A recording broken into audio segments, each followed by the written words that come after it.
Hey folks, welcome to a new episode of Long Shots. Hey Sharad, how's it going, man? It's going very well, and we're on a run of interesting podcasts. I'm excited today as well.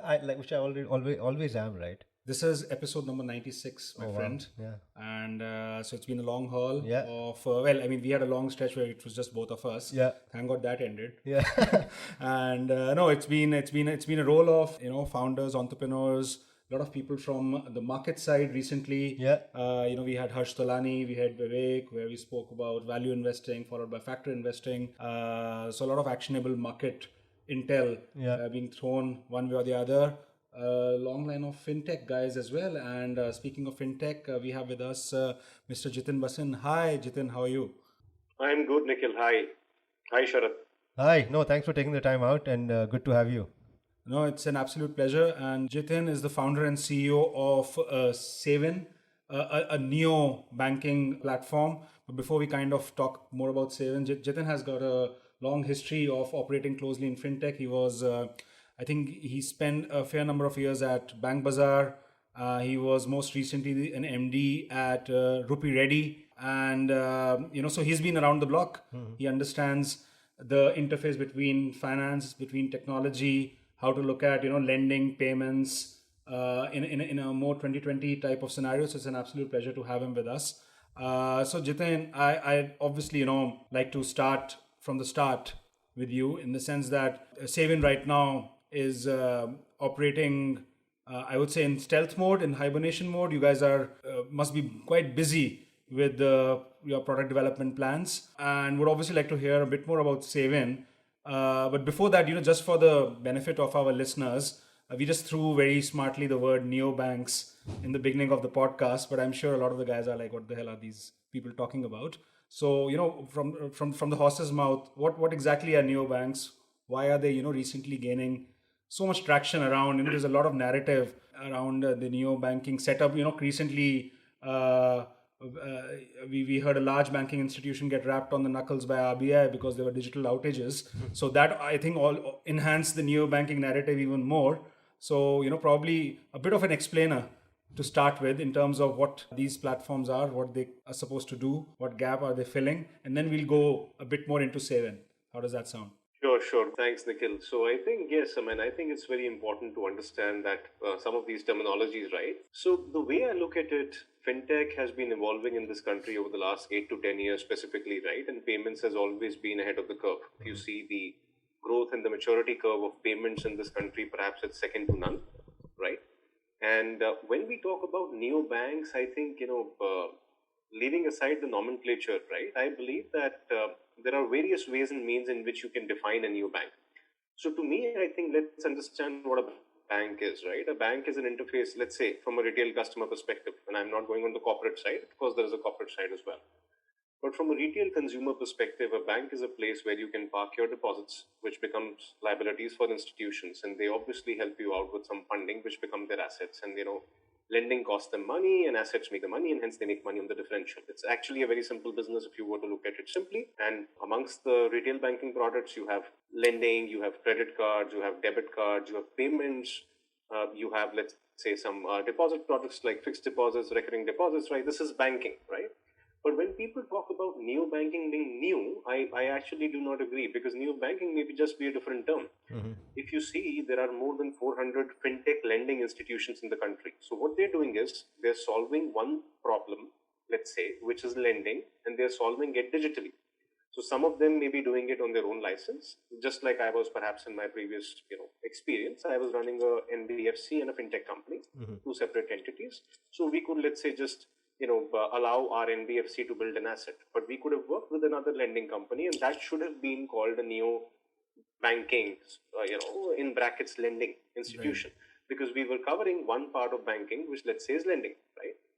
Some other institutions have focused only on payments, which also traditionally was an instrument which resided only with banks. But over time, it went to wallets. Over time, it went to, let's say, something like a UPI has completely democratized the way people transfer money today from point A to point B. That should also be technically called neo-banking, because there is, let's say, huge element of banking, which is payments and movement of money, funds transfer is a big instrument, right? So I think over the period of evolution.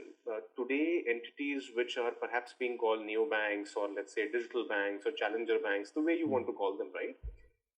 As I see, they are trying to address various problems which they see may be opportunities, right? And they may want to co-create those opportunities with, let's say, some regulated entities.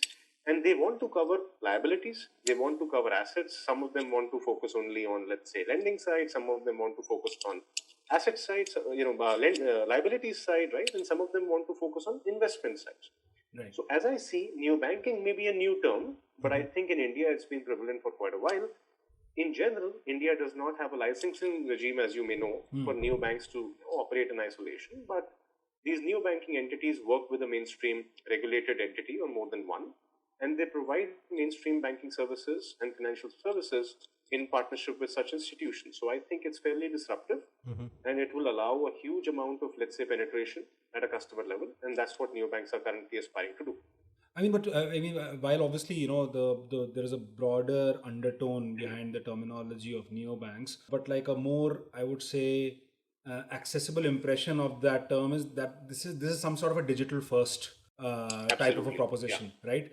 And naturally, that is probably one of the reasons why it has been gaining so much traction in recent years, with the entire evolution of mobile first, mobile banking, and also with the fact that often traditional banking institutions have legacy systems when it comes to catering or solving digital problems. But like you briefly mentioned in between that there's no quote unquote licensing regime for neobanks. That's a very big if. That's a very big kind of, I'm sure, who am I to say? You guys are running this business, so you guys must be kind of, all up on that entire debate. So, just to understand, when you say licensing regime, you're actually talking about the actual right to underwrite or to lend. No. So I think that's where the understanding of the segment needs to evolve amongst various participants, right? Yeah. See, for example, let's say India is flushed with fintech entities which have been facilitating lending. Now, it does not mean that all of them have NBFC or banking licenses, right? And you have some of the biggest names facilitating lending today, but you work with somebody else and you allow the underwriting to happen by a regulated entity. So the very essence of, let's say, fintech participation along with, let's say, mainstream regulated entities is that regulated entities have experience of setting up large infrastructure. Perhaps some of them have huge retail presence. Some of them have great ability at risk underwriting, right? So from that perspective, the endeavor of a fintech entity is that can you leverage the existing skill set, infrastructure, investment of a large institution, it could be a bank or an NBFC, and can you lay on top of it, let's say, a collaborative layer, which can allow you to reach a much larger set of population while not compromising on the basics of, let's say, either compliance or risk underwriting. In terms of risk, of course, you can enable risk assessment. And I think there has been a spectacular, let's say, performance which has been delivered by fintech entities when it comes to lending. It's demonstrated, it is established, and today fintechs have a lion's share of overall, let's say, unsecured lending in this country already. It is a fact, right? So as far as I'm concerned, I think there is a huge amount of information. There's a huge amount of data and analytics which fintechs have brought to the table. Yeah. And they have created this along with, let's say, some regulated entities. And today banks are extremely open in this regard. So I see that it's a fairly, let's say, symbiotic relationship because fintechs have their own strengths, banks have their own strengths. And when it comes to neo-banking, right, quote unquote, it is about, let's say, creating and leveraging those areas of strengths, essentially. But if you kind of try to become a devil's advocate here, one kind of often thinks that, every fintech worth its name in the long run wants to actually enter the business of underwriting itself. And at the end of the day, that entire part of the value chain is strictly controlled. As of now, rightly so, to a certain extent. But also there are barriers to entry which have, there was a time when peer-to-peer kind of during its really early nascent years when nobody was looking at it that closely, it was kind of probably following the same trajectory as the China model. But, one fine day RBI came in and stepped in and said, look, if you're kind of trying to adopt the entire lending value chain, become an NBFC, put in that much amount of capital, come under some sort of a basic risk profiling or basic, regulatory control. And that obviously meant a lot of the so-called early guys who wanted to get into that space would now go into some other domain. I mean, there's that entire narrative that by regulating money flows too much, often fintechs end up as becoming, I would say, customer acquisition channels for bigger banks rather than actually ones who are able to underwrite themselves. Do you think that debate is kind of an unfair characterization, or do you think there are too many pockets of value to be unlocked in the technology spectrum itself, that just the fact that you are not lending from day one shouldn't be an issue from a business perspective? See, I think, let's say, the very fact when people say that fintech sometimes, cannot lend, let's say, as you rightly said, right? Lending is not the only thing that you do in banking. Yeah. Please refer to what we started our discussion with. So when you open your banking relationship, the first thing that you do is you set up an account, right? Yeah. Technically. Yeah. You set up an account, you have payments which is flowing. There is, let's say, some streams of revenue for the institution facilitating that. That's one. Second, of course, is that yes, and there are, let's say, some deposits which eventually have to create some assets, and hence the bank makes money on, let's say, some kind of asset creation. But there are various shapes and sizes. There are various avenues wherein an early stage fintech company can invest and can create value, which will be seen by partners and maybe more than one partners, right, in the long run. So I feel that the ability to lend stems from the license to lend, right? And the ability to lend stems from the understanding of risk and balancing the risk versus return, right? And there is a wide range of people in this country, institutions in this country who are lending across spectrums, right? So I fundamentally believe, I would like to lean towards the latter part of your conversation, that there is enough value that can be still unlocked, Nikhil, and I think it's been demonstrated across the globe, not only India. There are huge fintech entities which do not lend a single rupee, but they have still created value, right? So the point I'm trying to make is I'm not belittling the value of lending, and I feel very passionately about it. But I also feel at the same time that there is a huge, let's say, potential to disrupt a lot of other parts of the supply chain, which is being done very aggressively today by very passionate set of people in this country. And I believe that there is enough value in that as well. Also, since you spoke about licensing, especially digital banking licenses, right? I mean, if you are following this space, you would have seen that earlier this week, 4 licenses have been allotted by Singapore Regulatory Authority, right? In Hong Kong, already 8 licenses have been allotted. In the US, in the Europe, already this is all a licensed regime. So I fundamentally believe that currently, I think the ecosystem is such that if you want to create a business model wherein you can piggyback and leverage the strengths of, let's say, licensed institution in the most compliant manner possible, right? There is business to be made there.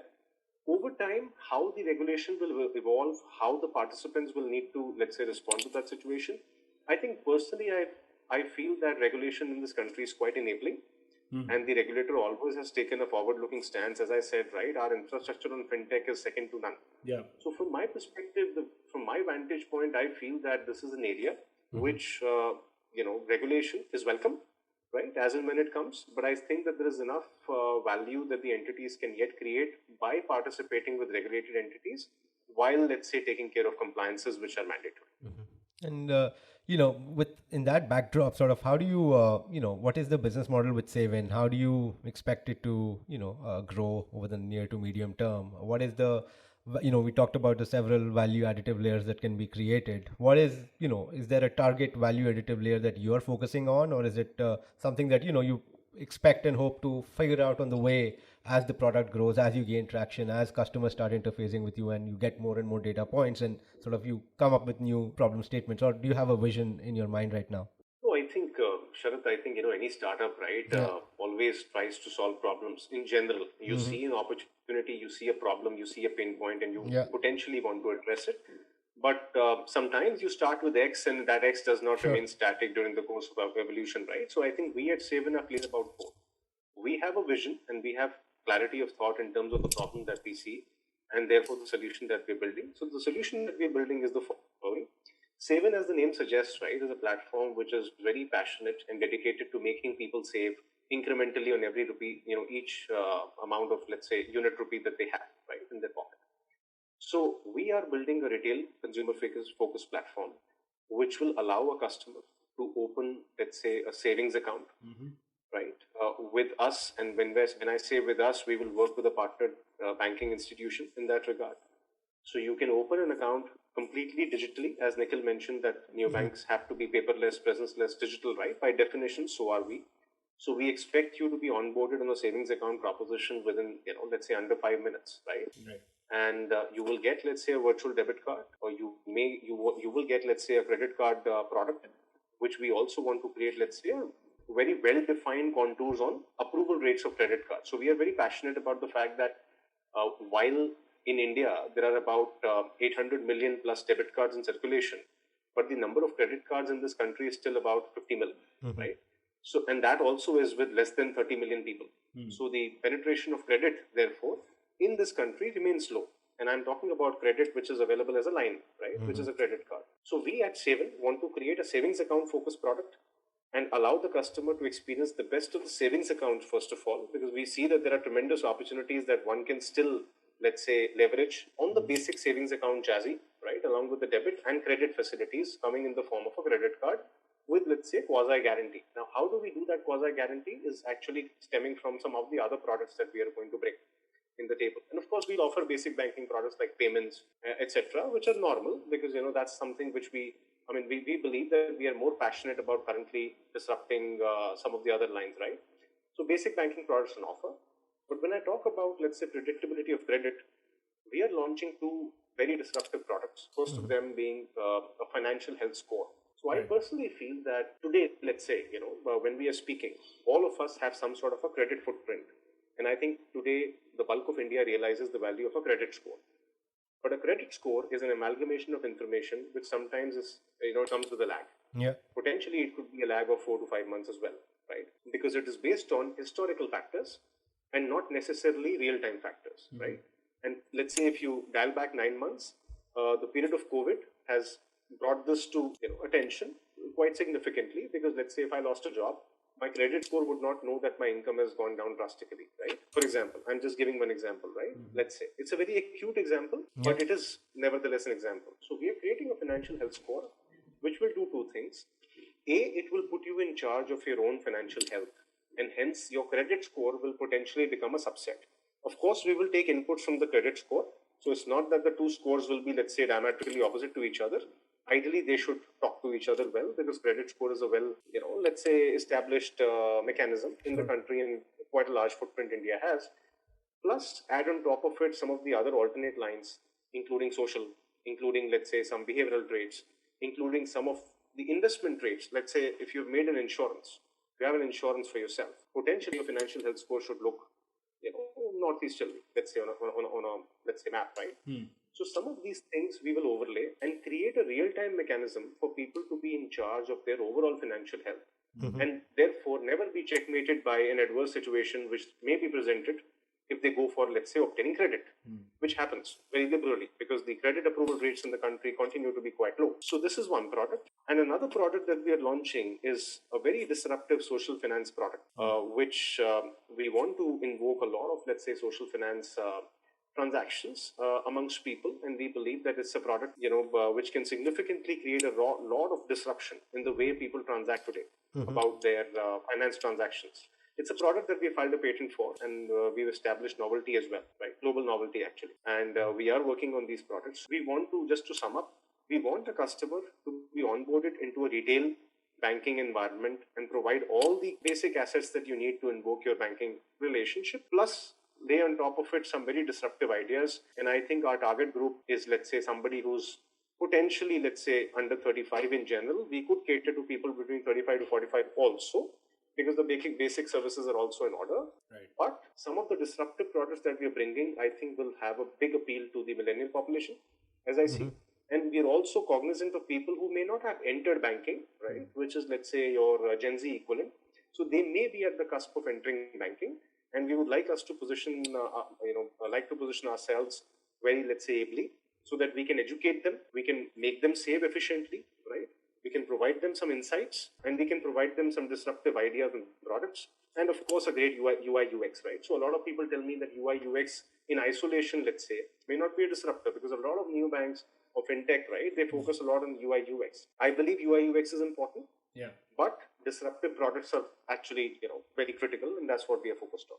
Yeah, but Jitin, millennials don't save. Yeah, no, I'm just kidding. That's a joke. But in terms of You talked about even incorporating something like social footprint, in terms of getting some kind of a credit score, or if not credit score, just trying to gauge some kind of credit worthiness, right? I mean, that's tech, right? That's all tech. That's got to be like sort of making sense of the right data points. So how do you go about capturing that data, like off the bat, like considering someone who's new, you really don't have any hooks on the person or potential customer, right?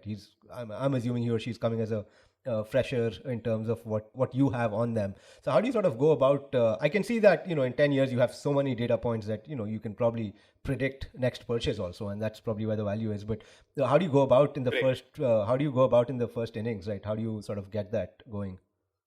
So there are two aspects to it, right? Let's say, if there could be somebody who has no data potentially with us. So let's say, so how do we collect data? Yeah. So for somebody like us, we aim to collect data using, if you have a credit score, we will perhaps have access to it with your consent, and we will build some sort of understanding basis that.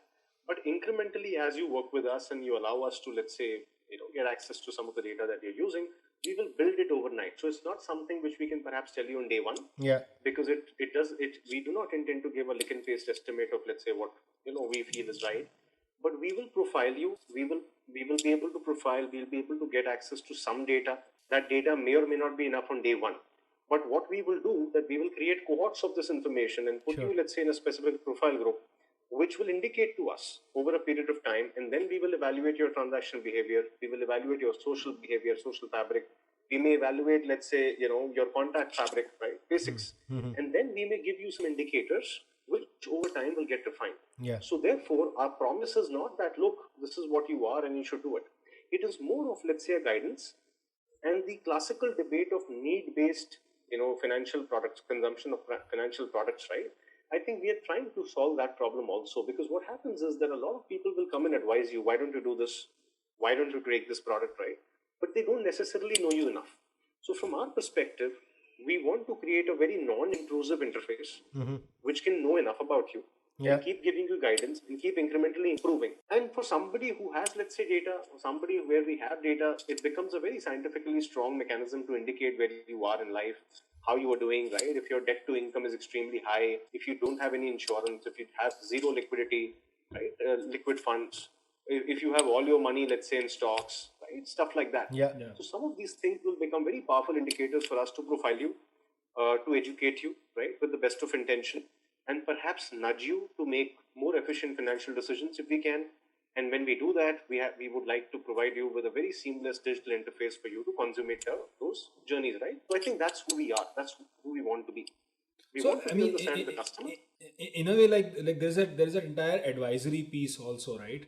I mean, that kind of is potentially the hook which kind of makes SaveIN a funnel for someone, to kind of go through their personal finance journey. Is that the broad idea? Because I mean, obviously there's an initial customer acquisition event, in terms of like one opens a basic suite of products, be it a savings account, a debit card, a credit card, you have a nice healthy dashboard which kind of gives you, a granular parameters in terms of where you stand. But then there's that entire advisory element which comes into it, which kind of makes you want to go to that application and kind of assess how the value add is actually playing out. Is that the broader kind of direction?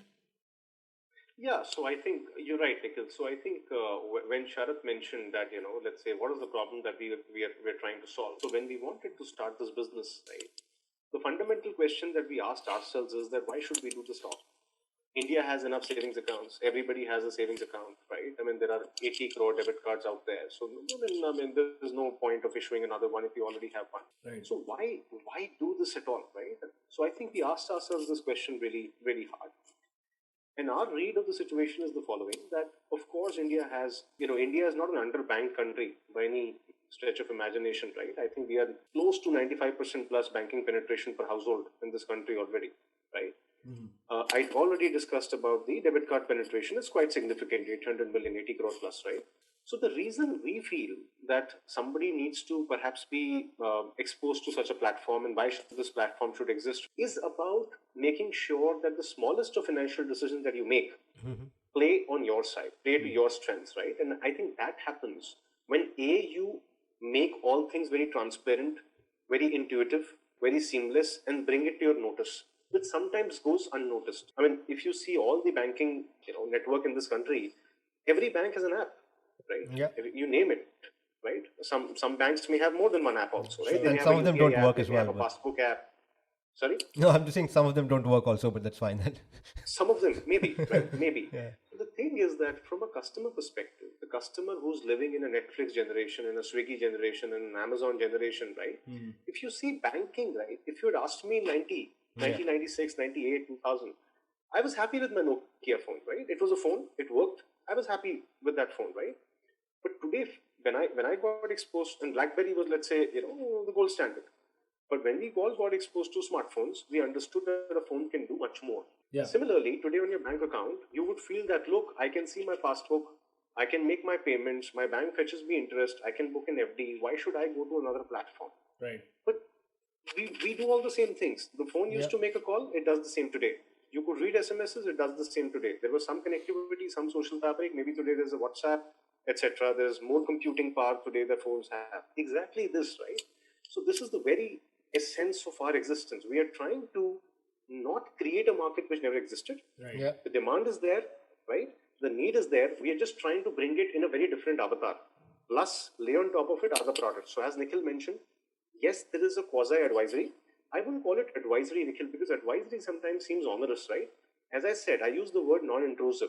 We at SaveIN are very conscious of the fact that we need to nudge people enough, right? We don't need to push them hard. Because at the end of the day, we will have, minus the emotional situation of an individual, we may have access to all the objective information of the individual. And I believe that there is an emotional situation and there is an objective situation. We will play with the objective situation so that emotional decisions on finance are not made. So I would like to call it that we would like to just be, let's say, some guide, right, wherein we can nudge people enough and let them make the decision that they feel is transparent and correct. So that's why we are trying to do this business. And, I personally feel that there is tremendous opportunity. Right? In India, by the way, every year, 7 to 8 crore new banking accounts are opened every year. Yeah. Right? Yeah. And it's a tremendous number. If you dial back 4 or 5 years, you had to go to a bank branch, you had to fill up a form, some paperwork was to be done, and then the account will be opened. Then your checkbook will come, then your debit card will be dispatched, then you had to go to an ATM to set a debit card, right? All those, if I may call, fractured onboarding processes today don't exist. Yeah. So for the generation which is coming now, and even the generation that we are, right? If somebody tells you that, look, go to this platform, it will manage your money more effectively, give you more insights, I think a lot of people are currently very, inclined because, it's something which plays on your side. Yeah. Without any, let's say, onerous onboarding issues. Yeah. I mean, it's interesting because, obviously we were talking for some time about specifically about lending, and obviously from there we went into SaveIN. A lot of what you are saying in a way is already penetrated, at least in the area of payments to a certain extent, right? In the sense that now you have big tech coming into payments, and you now kind of and big tech, they kind of came into payments, like companies like Google or Amazon, PhonePe. We all know the names, and then obviously the government in between came up with a UPI backend and kind of on one fine day made sure that you won't make money out of payments, right? But there is a common backend architecture that exists that you can kind of tap on. And now those same big tech firms are now getting into, okay, let me use my payments account as some way of cross-selling mutual funds or insurance products, right? So this space is kind of also, it's under the spotlight, from the perspective of big fish also coming in, number one. And secondly, data is again a very, very, when we were kind of talking about, how one can nudge a customer towards a certain direction, data, consent, privacy, those issues become so central, right? And the more and more banked our country gets, the more and more those issues will come in the limelight. And obviously, that's a very tricky kind of slope to navigate as well, right? In one way or the other. Effectively, if you talk to a big tech co-founder or big tech CEO, their first answer is usually like, look, I need data. Without that, I can't make my experience what it is. And okay, you can ask me to take the consent of users for 100 different things. But let's face it, at the end of the day, the users also beyond 2 or 3 things don't care. Nobody reads the terms and conditions. We just go ahead. Where do you see this debate, going forward? I mean, obviously the regulator has not caught up with this. Regulator is still struggling to, kind of see the confines of technology and how it's disrupting day-to-day living, be it in financial living, be it non-financial living. But how do you see the narrative, kind of play out in the future? Do you see more stakeholder participation, more input from the industry? Do you see things like regulatory sandboxes coming in again and again, and in the fintech domain, where the regulator says, look, I have no rules, let's give 6 months, figure out what you do. Once you reach a certain scale, then we'll create the rules. Like, what kind of, I mean, I kind of ask these questions again and again because for 5 years, I was in a very, I was in the UK, where fintech was probably, one of the most sophisticated in terms of, how the regulator looked at them. And it was a very principle based environment. In UK, there was no rules. It's all principles oriented. In India, it's the exact opposite. So it's all rules based. Like, the RBI would actually tell exactly, if you are X type of institution, this is how much capital you need to hold. This is what you can sell. This is what you cannot sell. This is how much you have to price. But in fintech, it's impossible to do, right? I mean, because the technology is just jumping ahead and ahead. So in your conversations, with the regulatory authorities, or in your conversations generally with the rest of the stakeholders, how do you see that regulatory environment cater to these problems? This is a very heavy, it's more of a rant rather than a question, as you must have realized. But I mean, I just want to understand your take on it, yeah? No, I'll tell you, right? I'll tell you this, right? Say, look at it from the perspective of the country, Nikhil. And I think the regulator always, let's say, in general, as I said, in my experience, and I have run regulated entities in the past, in my experience, I believe that the regulator has a very enabling view of the overall ecosystem. And the way Indian fintech market has matured, it is testimony to that. And we haven't had any event which, let's say, was extremely draconian, if I may call, right? And you gave the example of P2P, and I think the regulator did step in at the right time and created some ecosystem for them, because they must have seen some events in some other geographies, etc. I fundamentally believe that today, amongst the stakeholders, starting from the customer, who is at the receiving end of information or products and services, to regulated entities, to the regulator, to fintech participants, have realized there is a tremendous opportunity in collaboration, right? You look at it from, let's say, some of the more penetrated areas like payments. Tell back 7-8 years, could we have ever imagined that all our payments will reside out of banks? Mostly, right? It was unthinkable, perhaps, at that point, right? But the very fact that the customer has become educated, the customer has become smart, the customer has become sensitive to the fact that, yes, I can perform my payments outside in a secure, in a transparent, in a, let's say, consistent manner, is testimony to the fact that the Indian customer has also evolved significantly, right? I mean, you go to the smallest kirana shop and you will have UPI and you'll have QR codes, etc. So, traditionally, some of the Westerners thought that India perhaps will not take it up as efficiently, but you look how the penetration has happened. Likewise on lending, and I can tell you from personal experience that I mentioned there are more than 400 lending institutions in this country, fintech, which are working with NBFCs. Now, India has more than 10,000 NBFCs, and of course, we have scheduled commercial banks. Now we have small finance banks, payments banks, etc. So I believe all the stakeholders have realized that there are pockets of excellence which may exist, and they can be leveraged, or they can be, let's say, nurtured if you collaborate. And which is why the collaborative approach, whenever there's a collaborative approach which has been, perhaps, let's say, institutionalized in this country, in my experience, and perhaps if you see around, you must have seen that it has blossomed. So if the customer is benefited, and if you can deliver that experience in a compliant manner and at scale, it generally can work in this country because of the overall size of the country and the demand which exists, right? So let's say if I'm talking about savings, 56% of Indian households, right, household wealth or household money is in savings. So it's either in a savings account or on a fixed deposit, right? Now assume that out of 100 rupees that, let's say, a household has, if 56 rupees is in savings, and if somebody can help you make that money work a little bit harder, right? Create a lot of, maybe the money has a little bit of fat. If somebody can help you create a little bit of muscle around it, right? With judicious level of workout per day, why would somebody not be open to such an idea, right? And it is as high as 56%. And these are all assets which yield, south of 6%, 6.5%.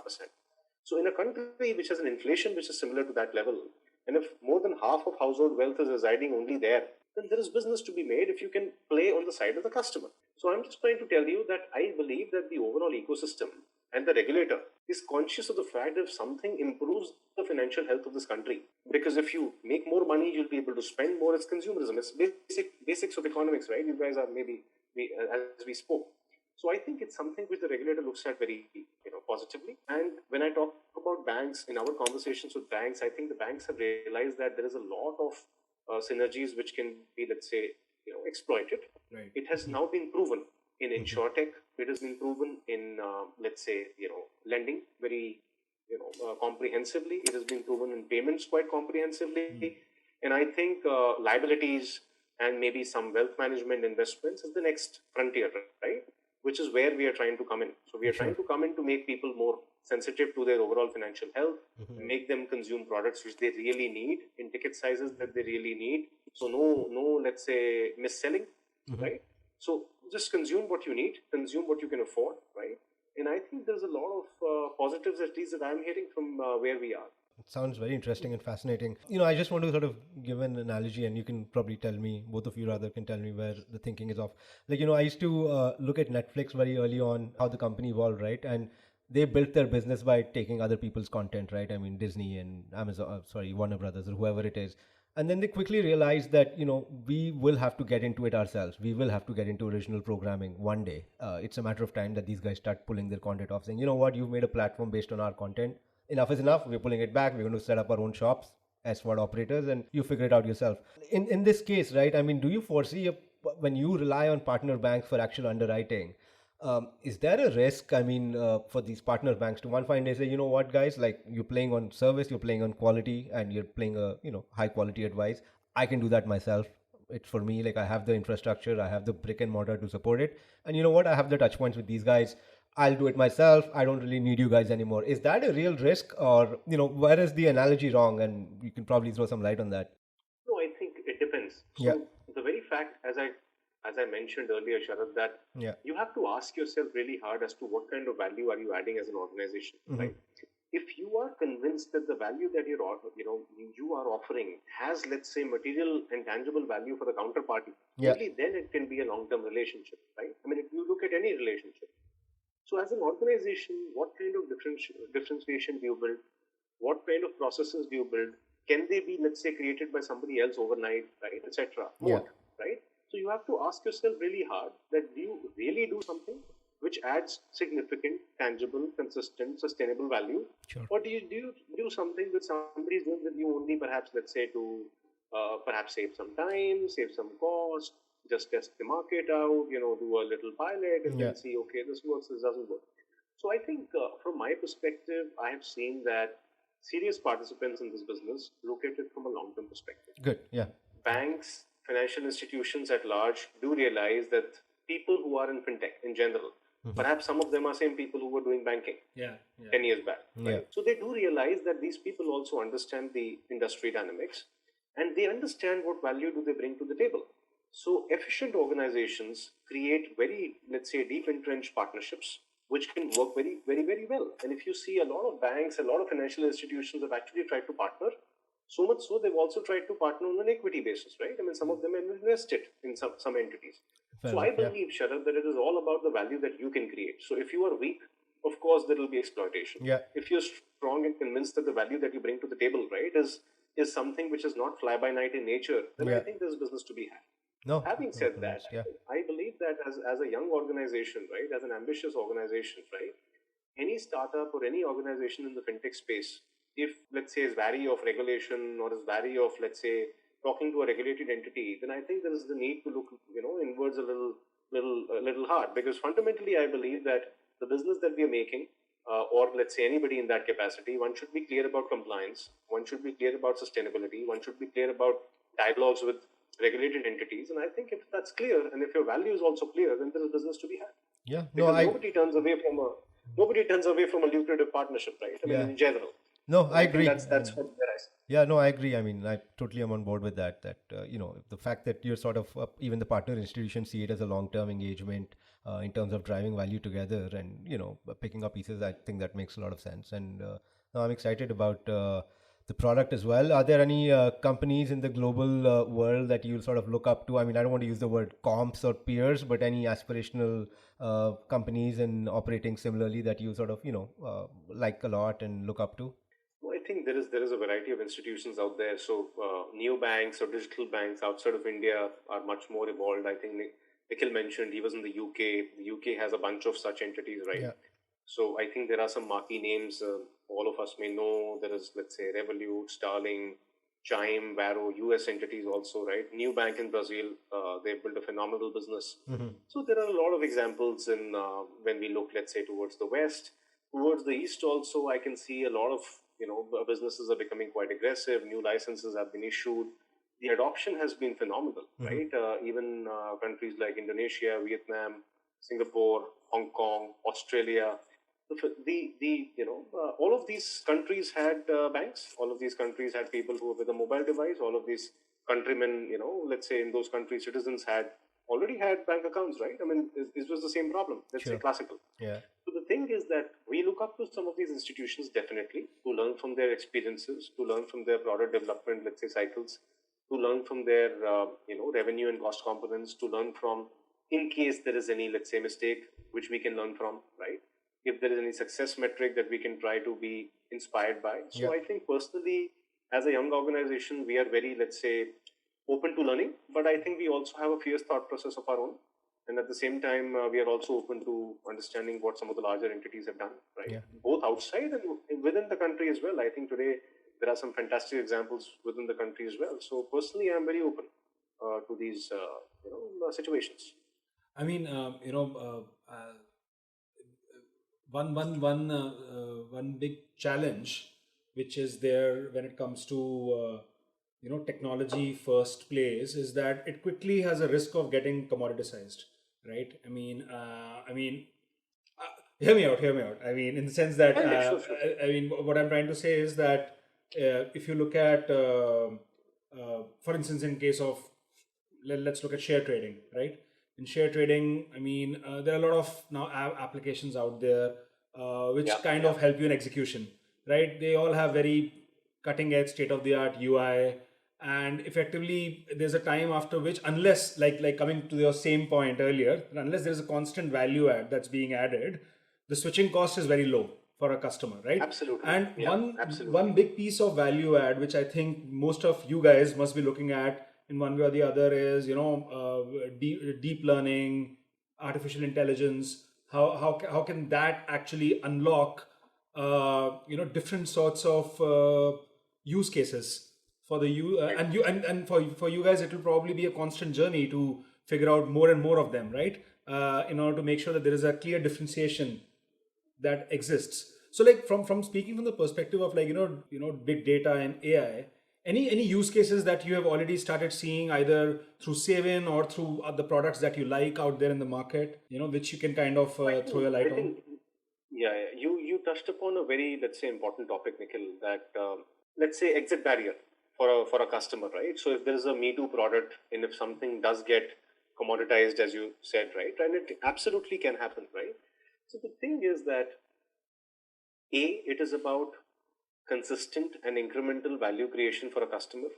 B, it is about creating some relationships with the customer. Now, relationships can also be created in the virtual world, right? Traditionally, a bank used to have an army of relationship managers who will come and visit you. If you're a big client, they will try to give you all the right advice. And the moment you look at some other bank, they will say, look, sir, ma'am, please don't do that. Look, I'm here. I'm giving you the best anyway. So why look elsewhere?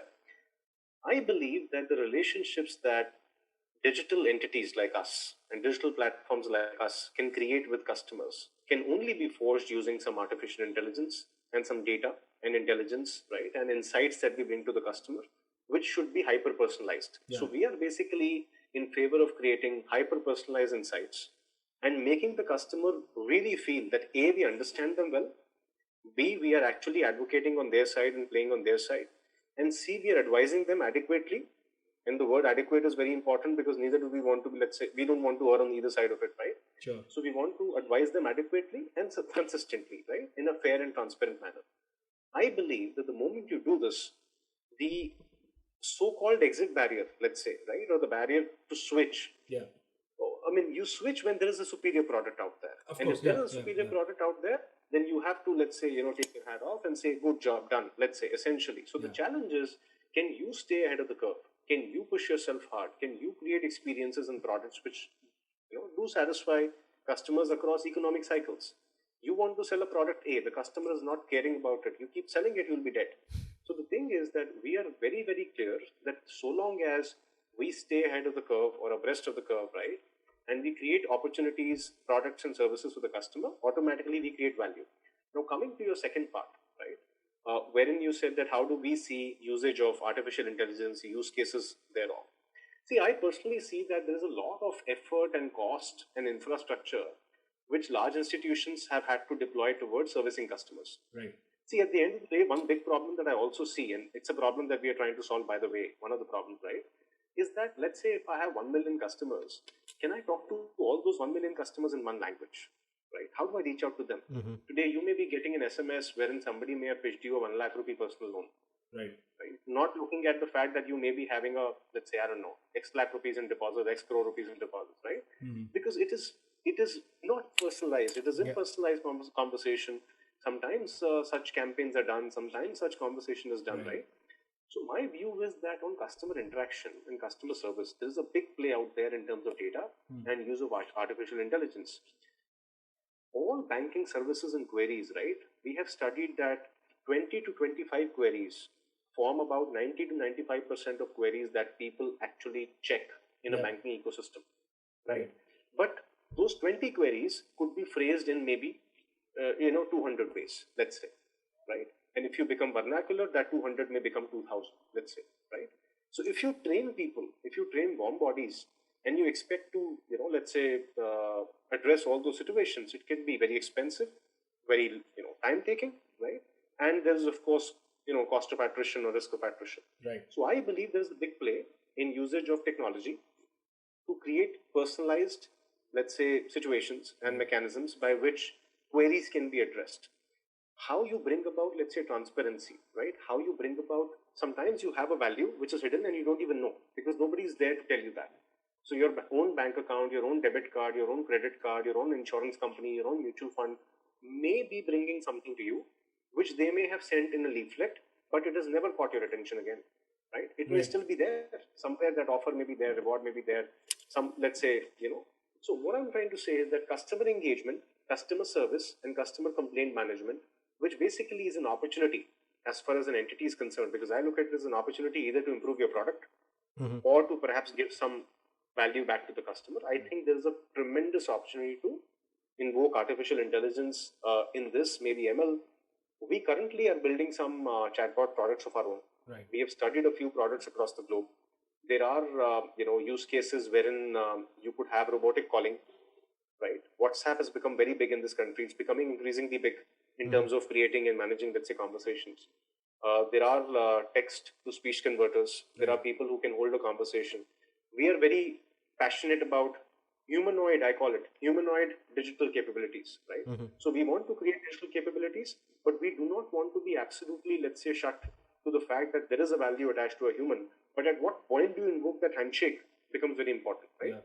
So that also should be driven by technology. That also should be driven by data and understanding of that data, situations and permutation combination, right? And that at scale can only be done by languages, let's say by understanding what's happening. So I think from our standpoint, these are some of the areas which we are very passionate about. B, we understand there's a lot of value to be unlocked. So we are, kind of working quite hard on these lines. No, this is tremendously exciting, Jitin, and thanks a lot for throwing light on how you view this space evolving. It's obviously it's by design. It cannot be a simplistic conversation, and that's why we have taken almost 50 minutes of your time. So no, thanks a lot for that, and hope you had fun. I didn't realize, so it flowed like a river. I didn't realize it's 50 minutes, but yes, that's the charm that me and Sharad bring to the table. That absolutely, I was waiting for this time. No, this was a fascinating chat, Jitin, and good luck with SaveIN. Obviously, we'll be cheering for it from the sidelines and look at the product development closely as well. Thank you very much. Sounds very exciting. Thank and you. Quite kind of bullish here. So thanks for your time. And with that, I can probably do the thing we always do. This is Nikhil Arora. This is Sharad Tupran signing off.